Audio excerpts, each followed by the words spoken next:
The wisdom traditions that I have understood, that I've studied, that I've practiced over all this, the last few decades in this life, have indicated that, and particularly through Buddhism, there is a fundamental principle of a creator.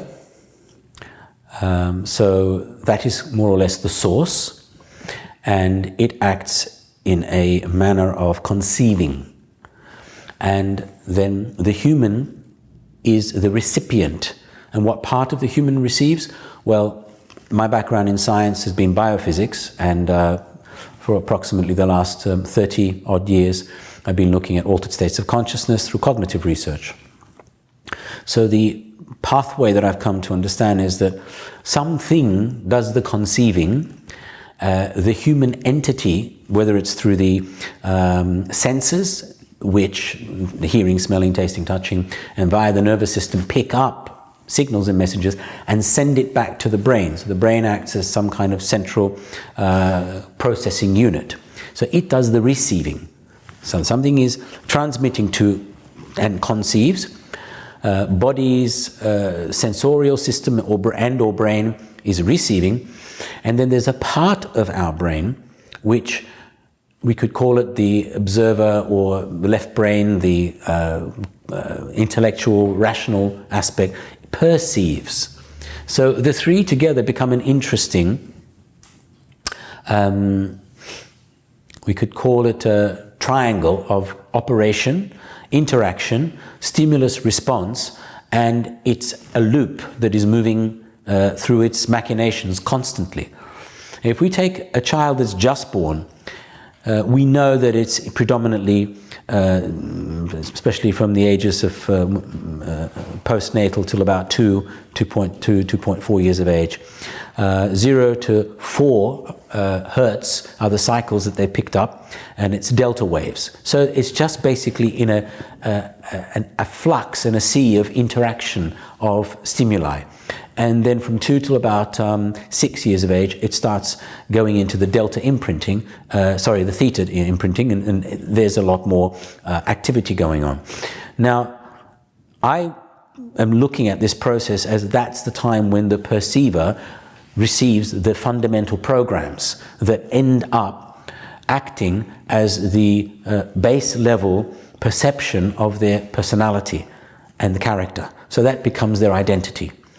And the whole point is that between the time they're born and up to the time when all of these processes, and some people have a different biologically perspective, saying that in the process of conception, the impact of what the mother goes through is already being passed into the embryo and the fetus. So the programming starts as early as that. So free will, when does it enter? At what stage are we conscious of it, and in what way can we interject to understand how to go back and, we could say, rewrite those programs that have somehow separated us from an understanding experientially of what this worldview, this wave, this realm of the quantum reality is. Well, what you described is the preliminary scientization of the spiritual principles, because the spiritual principle says there is consciousness as the ground of being, and then there is the brain, and then there is our experiences. And so initially, we would think as brain as a receiver. That has what scientists genuinely criticize, has a dualistic tone in it, because how does matter interact with mind, all those questions come in. Here is where the power of quantum physics shows up in a major way. Quantum physics integrates the whole thing without this dualism. How does the brain receive? No, brain does not have to receive. Brain is a potentiality of consciousness itself. So this integration is very important. What quantum physics concepts reality as, the fundamental way, reality is consciousness and its potentiality. Some of the potentiality is material potentiality. The material potentiality has two components. One type of potentiality, the majority of potentiality, can be reduced to its basic components, which are called the elementary particles that I mentioned initially. Those are the non-living part of the world.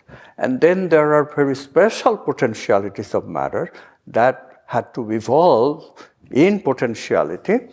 And this part of potentiality can make representations of consciousness. This is the crucial new insight. Brain and the living cell make representations of consciousness as consciousness manifests the world through choice. These are the fundamental components. I mentioned choice before. Consciousness chooses, and that consciousness is us. It does it through the conduit that we call the brain. It also does it through the conduit that defines life, the living cell. The brain is a much more complex and elaborate representation, and therefore it can do much more, many more things. That can process many more experiences, much more sophisticated than the living cell. And that's what makes us so much more capable of handling the world and our environment than a single living cell.